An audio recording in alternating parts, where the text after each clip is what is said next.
அண்ணன்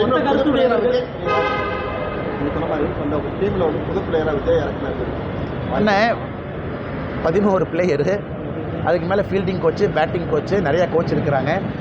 அந்த கோச்செல்லாம் சேர்ந்து தீர்மானிக்கணும். அப்புறம் ஸ்பெக்டேட்டர் இருக்கிறாங்க, ஸ்பெக்டேட்டருக்கு அது பிடிக்கணும். ஆனால் கிரிக்கெட்டுங்கிறது வெறும் 11 பிளேயர் ஆடிட்டு வந்தால் மட்டும் அழகு இல்லைங்கண்ணா. அந்த 11 பேரை பார்க்குறதுக்கு 1 லட்சம் பேர் போய் கைத்தட்டினா தான் அழகு. யார் சேரணும், யார் பிரியணும் அப்படிங்கிறதுக்கெல்லாம் பொறுத்திருந்து பார்ப்போம். காலம் தான் பதில் சொல்லும். ஒன்றே நேரம் அந்த மொத்த கருத்து என்னன்னா திமுக வீழ்த்துறதும் அதிமுகவுடைய முன்னாள் அமைச்சர்கள்லாம் சொல்லிட்டு இருந்தாங்க.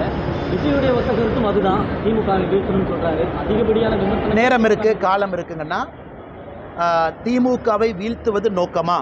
ஒத்த கருத்து எல்லாமே இணையணும். இல்லை அண்ணன் கேட்ட கேள்வி நான் ஆமோதிக்கிறேன். அண்ணன் கேட்ட கேள்வி தவறு நான் சொல்லவே இல்லை.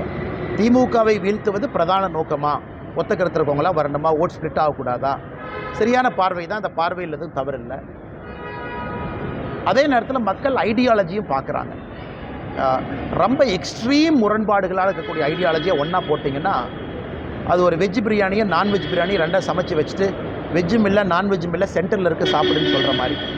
அதனால் ஏற்கனவே சொன்னது போல் இந்த எலெக்ஷனை பொறுத்த வரைக்கும் நான் கோச் இல்லை, இந்த எலெக்ஷனை பொறுத்த வரைக்கும் நான் கேப்டன் இல்லை, இந்த எலெக்ஷனை பொறுத்த வரைக்கும் உங்களைப் போல் நானும் அந்த பார்வையாளரில் ஒருத்தன். அதனால் கோச்சு கேப்டன் பல பேர் இருக்கிறாங்க. அவங்கெல்லாம் சேர்ந்து முடிவு பண்ணிட்டு எது சரியாக இருக்கும்னு. நான் தொடர்ச்சியாக இன்றைக்கி ஸ்பெக்டேட்டராக இருந்தாலும் கூட தமிழக மக்களுக்கு எது நல்லதுன்னு பேசக்கூடிய ஸ்பெக்டேட்டராக இருக்கேன். காலம் பதில் சொல்லட்டும், காத்திருப்போம்.